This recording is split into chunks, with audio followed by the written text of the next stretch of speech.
सारे बुला रहे हाँ चाप अच्छा रहने भी थोड़ा चाप ले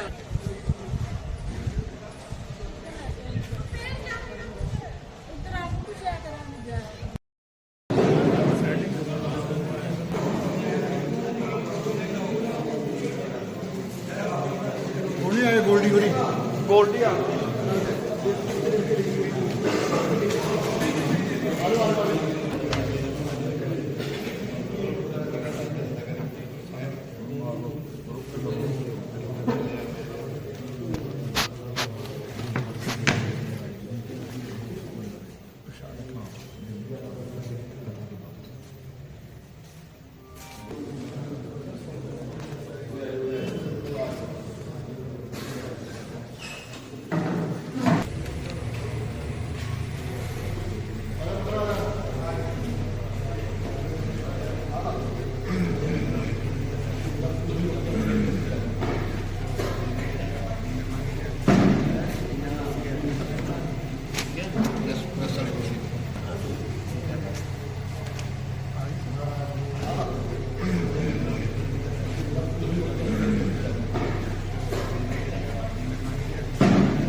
ਅੱਜ ਦੇ ਇਸ ਖਾਟੂ ਸ਼ਾਮ ਮੰਦਿਰ ਦੇ ਭੱਬਿਆ ਹਾਲ ਦੇ ਵਿੱਚ श्री जी मंडली पात्रा की ओर से एक भव्य कार्यक्रम कराया जा रहा है, जिसमें रूपरेखा तैयार करने के लिए श्री प्रत्यक्ष जी जो श्री देवी चित्रलेखा जी के ब्रदर हैं वो विशेष तौर पे पहुँचे और हमारे खाटू श्याम मंदिर के प्रधान श्री राजकुमार जी, साढ़े NC के प्रधान सोनी जलूर जी, नरेंद्र सिंगला जी, संजीव जी, संजय जी और सारे इन्हों के जिन्ने भी मैंबर साहबान ने उन्होंने इत्थे पहुँचण ते सारिਆਂ ਨੂੰ जी आया कहना। श्री जी मंडली वालों एक बहुत बड़ा विशाल कार्यक्रम पात्रा मंडी ਦੇ ਵਿੱਚ होने जा रहा है। ये बच्चों की सोच है, क्योंकि जदों भी कोई बंदा किसी धार्मिक प्रवृत्ति के नाल जुड़ता है तो जिज्ञासा पैदा होती है। उस जिज्ञासा के कारण ही ਜਿਹੜੇ जोश है वो जोश के नाल ये सारे ਜਿਹੜੇ कार्यक्रम ने वो रिलीज होंगे हैं। सो इन्हां बच्चों ने एक सुपना लिया कि असीं पात्रां दे विच एक कोई वधिया कार्यक्रम करा के लोकां नूं एक उस परमार्थ दे नाल जोड़ीए जिस दे नाल कि लोकां नूं उस दे मानवता दे लिए उस दे सिस्टम दे लिए एक सेध मिले। उस दे विच इन्हां ने बहुत ही कथा वाक्या जो बहुत ही जिन्हां ने समाज नूं संस्कृति नूं और संस्कारां नूं उत्पन्न किया और गऊआं की सेवा वास्ते उन्होंने अपना जीवन निछावर किया। श्री देवी चित्रलेखा जी उन्होंने इस पात्रा मंडी दे विच बुला के इन्होंने कथा का आयोजन करवाने की गल की। सो मैं श्री जी देवी मंडली के जिन्ने भी मैंबर सदस्य ने उन्होंने एको ही बेनती करूँगा कि निम्रता सब तो वड्डी चीज़ है। निम्रता के नाल ही हर इंसान का मन जितया जाता है। जिन्नी भी सेवा होवे तो वो सेवक बन के करनी है, ना कि कोई प्रशासक बन के करनी। सेवा दे विच ही सारा कुछ है। सो जो भी थोड़े नाल जुड़दा है उसनूं बड़ी निम्रता दे और बड़े प्यार दे नाल उस संगठन नूं कायम करना है। और इस दे विच कम्मां दी बड़ी लोड़ है। जिस तरह श्री देवी चित्रलेखा जी ने पूरे इंडिया दे विच की बाहरले फॉरन कंट्री दे विच अपनी विचारधारा दे नाल वो सरस्वती उन्हां दी जीभा ते वास करदी है। उन्होंने लोगों को प्रेरिया और उस प्रेरणा सदका बहुत लोगों उन्होंने जिंदगी में उन्होंने लोगों के सुधार आया। सो उन्होंने वचनों को मनते हुए असी इस अपनी जो असी रूपरेखा तैयार की है उसनों बड़ी निम्रता से हाव भाव के नाल असी इस काम को उलीकिया जो उसनों पूर चाढ़ीए। क्योंकि जो कोई आप धार्मिक काम करते हैं बड़िया अड़चना पैदा होंदियां ने, बड़िया कठिनाइयां पैदा होंदियां ने, पर करन कराउण वाली श्री राधा रानी है जिहदे सहयोग के नाल जिहदे आशीर्वाद के नाल ये काम सारा वो पूर चढ़ना है। सो मैं एको ही बेनती करूँगा कि तुसी बड़े प्यार से सद्भावना के नाल एक तो मैं एक गल कहूँ मेरा तजर्बा जिंदगी का ड्यूटी च कताही ये ना करो। क्योंकि असी की ये कहने भी फलाना तू कर दे फलाना तू कर दे। जो असी आप खुद करांगे तो दूजा बंदा कहूगा भी मैं करना। सो जो असी किसी को ऑर्डर लाने ऑर्डर जे असी आप करांगे तो दूजा बंदा करूगा। सो इसमें एक पल्ले गठ बन लो, ਕੰਮ ਕਹਿਣ ਤੋਂ ਪਹਿਲਾਂ ਆਪ ਉਹਨੂੰ ਹੱਥ ਪਾ ਲਓ ਤਾਂ ਤੁਹਾਨੂੰ ਕੋਈ ਦਿੱਕਤ ਨਹੀਂ ਆਉਂਦੀ। ਸੋ ਇਸ ਸਮਾਗਮ ਨੂੰ ਸਿਰੇ ਚਾੜ੍ਹਨ ਦੇ ਵਾਸਤੇ ਸਾਡੇ ਉੱਥੋਂ ਵਿਸ਼ੇਸ਼ ਤੌਰ ਤੇ ਪ੍ਰਤੀਕਸ਼ਾ ਜੀ ਪਹੁੰਚੇ ਨੇ। ਸੋ ਇਹ ਆਪ ਨੂੰ ਦੱਸਣਗੇ ਵੀ ਇਹਨਾਂ ਦਾ ਕੀ ਪ੍ਰੋਗਰਾਮ ਹੈ, ਕਿਸ ਤਰ੍ਹਾਂ ਆਪਾਂ ਇਹਨੂੰ ਚਲਾਉਣਾ ਹੈ, ਤੇ ਇਹ ਆਪਣਾ ਮਾਰਗਦਰਸ਼ਨ ਕਰਨਗੇ। ਸੋ ਤੁਹਾਡਾ ਸਾਰਿਆਂ ਦਾ ਇੱਥੇ ਪਹੁੰਚਣ ਤੇ ਜੀ ਆਇਆਂ। ਮੈਂ ਹੁਣ ਬੇਨਤੀ ਕਰੂੰਗਾ ਸਾਡੇ ਪ੍ਰਤੀਕਸ਼ਾ ਜੀ ਨੂੰ कि वो थोड़ा अपना मार्गदर्शन देंगे। जय। सबसे पहले सभी को राधे राधे। आए हुए सभी हमारे पत्रकार बंधु, आप सभी समिति के लोग, और बड़ा ही ये सुंदर अवसर है। आज का मौसम भी बड़ा सुंदर और ठाकुर जी की बड़ी कृपा कि हम खाटू श्याम के मंदिर के प्रांगण में बैठे हैं। आने वाले 24 फरवरी से बहुत सुंदर कार्यक्रम श्रीमद् भागवत कथा का आप ही के प्रांगण में, आप ही के क्षेत्र में, अनाज मंडी के अंदर पातड़ा धाम में होने जा रहा है। इस कार्यक्रम में विशेष रूप से पूज्य देवी चित्रलेखा जी, जो कि पूरे भारत और भारत के बाहर भी देश विदेशों में हरिनाम संकीर्तन करते हुए हमारे यूथ, युवा और समाज के लोगों को इस तरीके की प्रेरणा देती है जिससे कि लोग समाज में अच्छे कार्य करें और ठाकुर जी के नाम गुणगान करें। इस कार्य को, इस सेवा कार्य को लेकर के आप ही के धाम पातड़ा धाम में पूज्य देवी जी पधार रही हैं। हमारे लिए परम सौभाग्य रहेगा क्योंकि ये बड़ा ही एक सुंदर धाम है और कथाएं, धार्मिक कार्यक्रम काफ़ी यहाँ होते हैं, लेकिन पूज्य देवी जी का जो भागवत कथा का कार्यक्रम है वो इस पातड़ धाम में पहली बार होने जा रहा है। इस कार्यक्रम में प्रारंभ में सबसे पहले कलश यात्रा निकाली जाएगी। जो हमारे पत्रकार बंधु आए सब तक इस मैसेज को जरूर पहुंचाएं। कलश यात्रा में जो भी महिलाएं हैं वो सम्मिलित होना चाहें तो आप सभी उसमें सभी का हार्दिक निमंत्रण है, आमंत्रण है। अब सभी कलश यात्रा में सम्मिलित होकर के कलश यात्रा सुबह प्रारंभ में 9 बजे के आसपास निकाली जाएगी और उसके बाद कलश यात्रा जब विश्राम होगी तो शाम को हमारा 6 बजे से जो प्राथमिक दिन है, पहला दिन है श्रीमद् भागवत कथा का, वो प्रारंभ किया जाएगा।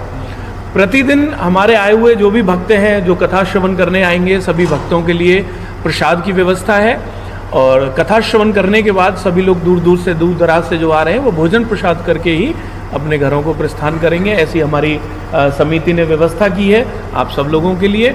और 7 दिन का कार्यक्रम विश्राम होता है तो 7 दिन में हम अलग अलग स्कंदों के माध्यम से, अलग अलग श्रीमद् भागवत कथा के श्लोकों के माध्यम से कथा श्रवण करेंगे, जिसमें कृष्ण जन्म है, कृष्ण जन्म के बाद उनकी लीलाएं हैं, गोवर्धन पर्वत लीला है।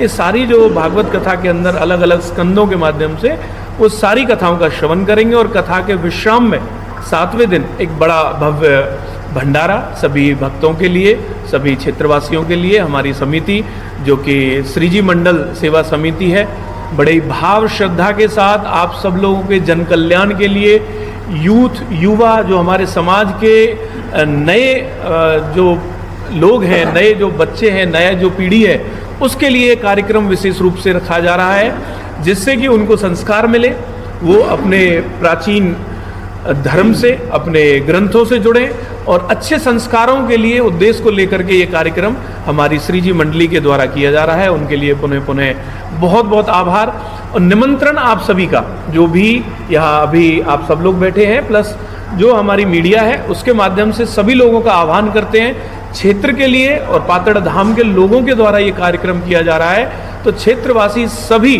जो भी जहाँ तक भी आ सकते हैं सभी का इस कार्यक्रम में, भागवत कथा में बहुत बहुत हार्दिक आमंत्रण है।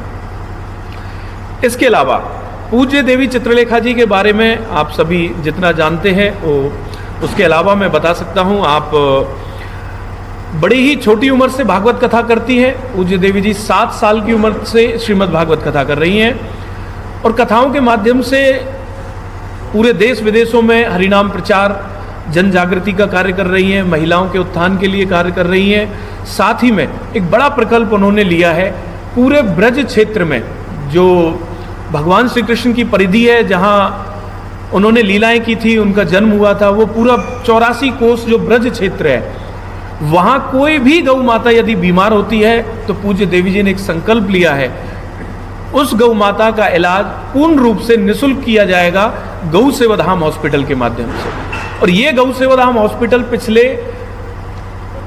12-13 वर्षों से, 2013 से ये कार्य चल रहा है और आज तक इस हॉस्पिटल में, गौ सेवा धाम हॉस्पिटल है और आज तक यहाँ हॉस्पिटल में बहुत लोगों का, संतों का आना भी हुआ है। इसी के एक नया विस्तार भी किया जा रहा है। ये एक बड़ा हॉस्पिटल जो कि पूरे भारत में ऐसा कहीं हॉस्पिटल नहीं है, मैं भारत तो क्या कहूँ, पूरे विश्व में ऐसा हॉस्पिटल नहीं है। सिर्फ एक ही भावना है, एक ही उद्देश्य है कि ब्रज में या ब्रज के आसपास दिल्ली एनसीआर तक भी कोई भी गौ माता हो, कोई भी ऐसा जीव हो, मूक प्राणी हो जो बोल नहीं सकता, इंसान के अलावा कोई भी जीव हो, उसको यदि इलाज की आवश्यकता है तो उसके लिए यह हॉस्पिटल पूर्ण रूप से समर्पित है। आज तक हम इस हॉस्पिटल में तकरीबन 40-50 हज़ार गौ माताओं का इलाज कर चुके हैं, जो बीमार सड़कों से उठाई गई, एम्बुलेंस के माध्यम से हम लेकर के आते हैं। हमारे पास 12-13 एम्बुलेंसेज हैं। हमारे पास लगभग इस हॉस्पिटल में 150 के करीब स्टाफ है जो गौ माता की सेवा के लिए दिन रात कार्य करता है। डॉक्टर्स हैं, VLDA हैं। इस हॉस्पिटल में ऑपरेशन थिएटर है, लैब है, एक्सरे मशीन है। किसी भी प्रकार की आवश्यकता किसी गौ माता को, किसी जीव को इलाज के लिए है, वो सारी सुविधाएं इस हॉस्पिटल में है। कैंसर के लिए अलग गौ माताओं का वार्ड है, गौ माताओं के लिए अंधी गौ माताओं का वार्ड है, ICU वार्ड है। जिस प्रकार इंसान यदि बीमार होता है, बीमार होने के बाद उसको एडमिट किया जाता है और यदि कंडीशन ज़्यादा खराब हो तो उसको ICU वार्ड में ले जाया जाता है, इसी सेवा को गौ माताओं के लिए भी किया जाता है। तो ये बड़ा ही एक बड़ा पूज्य देवी चित्रलेखा जी का एक भाव है। जो भी श्रीमद् भागवत कथा श्रवण करने आए श्रद्धालु हैं, यदि वो कोई भी सेवा व्यासपीठ पर या कथा में चढ़ाते हैं तो वो सारी सेवा गौ माता के लिए पूज्य देवी जी लगा देती हैं। कोई भी पैसा घर नहीं ले जाया जाता है, सब इस हॉस्पिटल में लगाया जाता है। ये एक अलग बात है। बाकी फिर भी तकरीबन मैं आपको बताऊं तो इस हॉस्पिटल में पर मंथ लगभग 40-50 लाख रुपए का खर्चा आता है जो गौ माताओं के इलाज के लिए। ये हॉस्पिटल कहाँ पे है? गौ सेवाधाम हॉस्पिटल ब्रज की परिधि में है। जब हम हरियाणा में यूपी में प्रवेश करते हैं, उससे पहले होडल तहसील है, होडल तहसील जिला पलवल, वहाँ ये हॉस्पिटल पड़ता है। तो ऐसा प्रयास किया जाता है, हम चाहे अपने हॉस्पिटल से 50, 60, 70, 80 किलोमीटर तक का कोई भी दायरा है, वहाँ से हमारे पास कोई फ़ोन आए तो हम उन गौ माताओं को लाते हैं और उनका इलाज निःशुल्क रूप से किया जाता है। उससे यदि थोड़ी दूर है, ज़्यादा यदि, तो एम्बुलेंस नहीं जा पाती है। हम प्रार्थना करते हैं उन लोगों से कि आप अपने एक व्हीकल करके गौ माता को भेजें ताकि उनका इलाज संभव हो सके। और जैसा मैंने बताया, अभी लगभग 2 या 3 साल के अंदर एक ऐसा हॉस्पिटल, एक ऐसी मूर्त हमारे मन में पूज्य देवी जी के भाव हैं जो कि पूरे विश्व में कहीं नहीं होगा। गायों का ऑपरेशन करने के बाद मनुष्य को जिस प्रकार अलग अलग वार्ड में, अलग अलग फ्लोर पे ले जाया जाता है, ऐसे गौ माता को रखा जाएगा। जब वो स्वस्थ हो जाएगी, 2 दिन, 4 दिन, 10 दिन, जो भी समय उसको लगेगा इलाज के दौरान, जब वो स्वस्थ हो जाएगी उसके बाद वापस लिफ्ट के द्वारा उनको ले जाया जाएगा। लिफ्ट के द्वारा उनको नीचे वार्ड में, गौशाला में शिफ्ट कर दिया जाएगा। ये विचार इसलिए आया क्योंकि जब मनुष्यों को अच्छा इलाज मिलता है तो उसी प्रकार गौ माताओं को इलाज क्यों ना मिले। गाय को पालता है किसान, और किसान इतनी सामर्थ्य नहीं रखता कि उसको यदि गाय बीमार हो जाए तो उसके लिए 2, 4, 5, 10 हज़ार खर्च करना है, तो वो थोड़ा सकुचाता है, उसमें उसके पास इतना बजट नहीं होता। पूज्य देवी जी का ऐसा भाव है, गौ हमारी माता है, हमारी आराध्य है, उसको इलाज के लिए हम जितना प्रयास कर सकते हैं, हमसे जितना बन सके, वो हम अपनी ओर से पूरा दिन रात इसी प्रयास में लगे हुए हैं। पुनः मैं आप सभी को आमंत्रित करता हूँ श्रीमद् भागवत कथा, जो कि हमारी 24 फरवरी से पातड़ा धाम के अंदर अनाज मंडी के अंदर होने जा रही है, जिसका समय साय 6 बजे से और रात के 9 बजे तक श्रीमद् भागवत कथा का आयोजन किया जाएगा। सभी श्रद्धालु इस कथा में पुनः पुनः हार्दिक आमंत्रित हैं। सभी कथा श्रवण करने के लिए अवश्य पधारें। हाँ, जय श्री राधे जी। सोनू दस्सी आयोजक ने साढ़े पैन साहब ने 24 फरवरी 2026 वाले दिन 2026 तो भागवत कथा होने जा रही है, जो कि शाम को 6 बजे अनाज मंडी पात्रा ਦੇ ਵਿੱਚ 2 ਮਾਰਚ तक ਚੱਲੇਗੀ। ਸਾਰੇ ਇਲਾਕਾ ਨਿਵਾਸੀਆਂ ਨੂੰ ਬੇਨਤੀ ਹੈ, ਭਗਵਾਨ ਦਾ ਗੁਣਗਾਨ ਕਰਨ ਦੇ ਲਈ ਪਹੁੰਚੋ। ਭੋਜਨ ਦਾ ਪ੍ਰਬੰਧ ਵੀ, ਲੰਗਰ ਦਾ ਪ੍ਰਬੰਧ ਵੀ ਨਾਲ ਹੀ ਕੀਤਾ ਗਿਆ। ਸੰਗਤ ਜਿੱਥੋਂ ਵੀ ਆਊਗੀ ਲੰਗਰ ਨਾਲ ਹੀ ਮਿਲੂਗਾ, ਲੰਗਰ ਛਕੋ, ਪ੍ਰਭੂ ਦਾ ਆਨੰਦ ਲਓ। ਸਾਰਿਆਂ ਨੂੰ ਬੇਨਤੀ ਹੈ ਹਾਜ਼ਰੀ ਲਗਾਓ, ਜੋ ਕਿ ਬੁਰੇ ਕੰਮਾਂ ਤੋਂ ਪ੍ਰੇਮਾਨੰਦ ਜੀ ਮਹਾਰਾਜ ਨੇ ਸੰਗਤ ਬਹੁਤ ਹੀ ਜ਼ਿਆਦਾ ਜੋ ਬੁਰੇ ਕੰਮ ਕਰਦੇ ਸੀ, ਆਉਣ ਵਾਲੀ ਪੀੜ੍ਹੀ ਜੋ ਖਰਾਬ ਹੋ ਰਹੀ ਸੀਗੀ, ਗਲਤ ਨਸ਼ੇ 'ਚ ਪੈ ਰਹੇ ਸੀ, ਉਹਨਾਂ ਨੂੰ ਹਟਾਇਆ। ਤਾਂ ਉਸੇ ਮਾਰਗ 'ਤੇ ਚੱਲਦੇ ਹੋਏ ਸ਼੍ਰੀ ਮੰਡਲੀ ਜੋ ਕਿ ਦਿਨ ਰਾਤ ਮਿਹਨਤ ਕਰ ਰਹੇ ਨੇ, ਬਹੁਤ ਵੱਡਾ ਆਯੋਜਕ ਹੈ। ਪਹਿਲੀ ਵਾਰ ਜੋ ਦੇਵੀ ਚਿੱਤਰਲੇਖਾ ਜੀ ਪਾਤਰਾਂ ਦੇ ਵਿੱਚ ਆ ਰਹੇ ਨੇ, ਇੰਨੇ ਕਹਿੰਦੇ ਹੋਏ ਤੁਹਾਡੇ ਧੰਨਵਾਦੀ ਹਾਂ। ਜੋ ਵੀ ਸੰਗਤ ਉਰੇ ਆਈ ਹੈ, ਜੋ ਵੀ ਮੀਡੀਆ, ਸਾਰਿਆਂ ਦਾ ਬਹੁਤ ਬਹੁਤ ਧੰਨਵਾਦ, ਬਹੁਤ ਬਹੁਤ ਸ਼ੁਕਰੀਆ। ਕਲਸ਼ ਯਾਤਰਾ ਸ਼ਿਵ ਮੰਦਰ ਦੇ ਵਿੱਚ ਚੱਲੂਗੀ ਸਵੇਰੇ 9 ਵਜੇ ਜੀ, ਅਤੇ ਅਨਾਜ ਮੰਡੀ ਪਾਤਰਾਂ ਦੇ ਵਿੱਚ ਪਹੁੰਚੂ। ਜਿਹੜਾ ਇਹ ਅੱਜ ਕਾਨਫਰੰਸ ਕੀਤੀ ਗਈ ਹੈ ਸ਼੍ਰੀ ਮਦ ਭਗਵਤ ਸਪਤਾਹ ਹੋਣ ਜਾ ਰਹੀ ਹੈ 24 ਫਰਵਰੀ ਤੋਂ ਲੈ ਕੇ 2 ਮਾਰਚ ਦੇ ਵਿੱਚ, ਤੇ ਦੇਵੀ ਚਿੱਤਰਲੇਖਾ ਜੀ ਇਹ ਸਪਤਾਹ ਮਤਲਬ ਭਗਵਤ ਕਥਾ ਕਰਨ ਲਈ ਪਹੁੰਚ ਰਹੇ ਨੇ, ਤੇ 24 ਤਰੀਕ ਨੂੰ ਜਿਹੜੀ ਸ਼ਿਵ ਮੰਦਿਰ ਤੋਂ ਕਲਸ਼ ਯਾਤਰਾ ਸ਼ੁਰੂ ਹੋ ਕੇ ਅਨਾਜ ਮੰਡੀ ਪਾਤੜਾਂ ਦੇ ਵਿੱਚ ਪਹੁੰਚੇਗੀ, ਤੇ ਸਾਰੀ ਸੰਗਤ ਨੂੰ ਅਸੀਂ ਮਤਲਬ ਨਿਯੋਤਾ ਦਿੰਦੇ ਹਾਂ, ਨਿਮੰਤਰਣ ਦਿੰਦੇ ਹਾਂ ਕਿ ਤੁਸੀਂ ਵੱਧ ਤੋਂ ਵੱਧ ਸੰਖਿਆ ਦੇ ਵਿੱਚ ਪਹੁੰਚ ਕੇ ਇਸ ਮਦ ਭਗਵਤ ਕਥਾ ਦਾ ਆਨੰਦ ਮਾਣੋ ਤੇ ਆਸ਼ੀਰਵਾਦ ਪ੍ਰਾਪਤ ਕਰੋ। ਅੱਜ ਕਾਨਫਰੰਸ ਹੋਈ ਹੈ 24 ਤਰੀਕ ਨੂੰ ਇੱਥੇ ਇੱਕ ਸ਼੍ਰੀ ਮਦ ਭਾਗਵਤ ਕਥਾ ਦਾ ਆਯੋਜਨ ਕੀਤਾ ਜਾ ਰਿਹਾ ਹੈ, ਜਿਸ ਦੇ ਵਿੱਚ ਸ਼੍ਰੀ ਦੇਵੀ ਚਿੱਤਰਲੇਖਾ ਜੀ ਜੋ ਕਿ ਬੜੇ ਸੰਸਕ੍ਰਿਤੀ ਨੂੰ ਔਰ ਬੜੇ ਭਾਗਵਤ ਦੇ ਗਿਆਤਾ ਨੇ ਔਰ ਆਲ ਵਰਲਡ ਦੇ ਵਿੱਚ ਉਹਨਾਂ ਦੇ ਨਾਮ ਦੀ ਚਰਚਾ ਹੁੰਦੀ ਹੈ, ਉਹ ਵਿਸ਼ੇਸ਼ ਤੌਰ ਤੇ ਇੱਥੇ ਪਹੁੰਚ ਰਹੇ ਨੇ। ਸੋ ਸ਼੍ਰੀ ਜੀ ਦੇਵੀ ਮੰਡਲ ਵੱਲੋਂ ਇਹ ਪ੍ਰੋਗਰਾਮ ਉਲੀਕਿਆ ਗਿਆ ਔਰ ਇਸ ਮੰਡਲੀ ਵੱਲੋਂ ਇੱਕ ਸੰਗਤ ਨੂੰ ਪੁਰਜੋਰ ਅਪੀਲ ਕੀਤੀ ਗਈ ਹੈ, ਬੇਨਤੀ ਕੀਤੀ ਗਈ ਹੈ ਇਹ ਕਿ ਬਿਲਕੁਲ ਨਿਸ਼ੁਲਕ ਹੈ, ਕੋਈ ਕਿਸੇ ਦੇ ਬੋਝ ਨਹੀਂ ਹੈ, ਹਰ ਆਉਣ ਵਾਲੇ ਸੱਜਣ ਦਾ ਮਾਨ ਸਤਿਕਾਰ ਹੈ, ਕੋਈ ਕਿਸੇ ਤੋਂ ਚੰਦਾ ਆਦਿ ਨਾ ਤੇ ਕੋਈ ਕਿਸੇ ਦੀ ਪਰਚੀ ਨਹੀਂ ਕੱਟੀ ਜਾਊਗੀ, ਕਿਉਂਕਿ ਇਹ ਕਮੇਟੀ ਨੇ ਫੈਸਲਾ ਕੀਤਾ ਕਿ ਇਹ ਆਪਣੇ ਸਿਸਟਮ ਦੇ ਰਾਹੀਂ ਇਸ ਦਾ ਆਯੋਜਨ ਕਰਨਗੇ। ਸੋ ਮੈਂ ਸਾਰੇ ਤੁਹਾਡੇ ਮਾਧਿਅਮ ਦੇ ਰਾਹੀਂ, ਮੀਡੀਆ ਦੇ ਮਾਧਿਅਮ ਦੇ ਰਾਹੀਂ ਸਾਰੀ ਸੰਗਤ ਨੂੰ ਇੱਕੋ ਬੇਨਤੀ ਕਰਦਾ ਕਿ ਇਹ ਮੌਕੇ ਵਾਰ-ਵਾਰ ਨਹੀਂ ਮਿਲਦੇ। ਅਸੀਂ ਅੱਜ ਕੱਲ੍ਹ YouTube ਤੇ ਜਾਂ ਕੋਈ TV ਚੈਨਲਾਂ ਤੇ ਬਹੁਤ ਕੁਝ ਦੇਖਦੇ ਹਾਂ, ਜਦੋਂ ਕਿਸੇ ਲਾਈਵ ਪ੍ਰੋਗਰਾਮ ਨੂੰ ਦੇਖਦੇ ਹਾਂ ਤਾਂ ਉਸ ਦੇ ਵਿੱਚ ਇੱਕ ਜੋ ਸੱਚ ਹੈ ਉਹ ਪ੍ਰਤੀਕ ਹੁੰਦਾ ਹੈ। ਸੋ ਜਿੰਨੀਆਂ ਵੀ ਅਸੀਂ ਵੀਡੀਓਜ਼ ਜਾਂ ਜਿੰਨੇ ਵੀ ਇਹਨਾਂ ਦੇ ਸਤਸੰਗ ਸੁਣੇ ਨੇ ਉਸ ਦੇ ਵਿੱਚ ਦੇਵੀ ਚਿੱਤਰਲੇਖਾ ਦੀ ਸਭ ਤੋਂ ਵੱਡੀ ਨਿਮਰਤਾ ਹੈ ਜਿਹੜੀ ਕਿ ਸਮਾਜ ਨਾਲ ਜੋੜਨਾ, ਸਿਸਟਮ ਨਾਲ ਜੋੜਨਾ ਉਹਨਾਂ ਦਾ ਇੱਕ ਵਿਸ਼ੇਸ਼ ਅਭਿਆਨ ਹੈ। ਸੋ ਵੱਡੀ ਗਊਸ਼ਾਲਾ ਸੇਵਾ ਕਰਨੀ, ਜੋ ਬਿਮਾਰ ਗਊਆਂ ਨੂੰ ਲਿਆ ਕੇ ਉਹਨਾਂ ਦਾ ਇਲਾਜ ਕਰਨਾ, ਜੋ ਵੀ ਇੱਥੋਂ ਉਹਨਾਂ ਨੂੰ ਕੋਈ 2 ਰੁਪਏ ਮਿਲਣਗੇ ਉਹਨਾਂ ਨੇ ਜਾ ਕੇ ਉਹ ਬਿਮਾਰ ਗਊਆਂ ਦੇ ਹਸਪੀਟਲ ਦੇ ਵਿੱਚ ਉਸ 'ਤੇ ਪੈਸਾ ਖਰਚ ਕਰਨਾ। ਜਿਵੇਂ ਕਿ ਹੁਣ ਸਾਰਿਆਂ ਨੂੰ ਪਤਾ ਹੈ ਸਾਡੇ ਪਾਤੜਾਂ ਦੇ ਵਿੱਚ ਵੀ ਇੱਕ ਵਿਸ਼ਾਲ ਗਊਸ਼ਾਲਾ ਹੈ ਜਿਸ ਦਾ ਆਯੋਜਨ ਤੁਸੀਂ ਸਾਰੇ ਸ਼ਹਿਰ ਨਿਵਾਸੀ ਬੜੇ ਪ੍ਰੇਮ ਤੇ ਪਿਆਰ ਨਾਲ ਕਰ ਰਹੇ ਹੋ। 4000 ਗਊਆਂ ਦੇ ਕਰੀਬ ਨੇ। 12 ਮਾਰਚ ਤੋਂ ਉੱਥੇ ਵੀ ਸਪਤਾਹ ਹੋਣ ਜਾ ਰਹੀ ਹੈ। ਇਸੇ ਤਰ੍ਹਾਂ ਦੀ ਪ੍ਰੋਗਰਾਮ ਆਪਣਾ ਹਿੰਦੁਸਤਾਨ ਦੇ ਵਿੱਚ ਕ੍ਰਿਸ਼ਨ ਭਗਵਾਨ ਦੀ ਲੀਲਾਵਾਂ ਨੂੰ ਦੇਖ ਕੇ ਹੋਏ ਜਿਹੜੇ ਸੰਤ ਮਹਾਤਮਾ ਨੇ ਉਹ ਕਰਦੇ ਆ ਰਹੇ ਨੇ।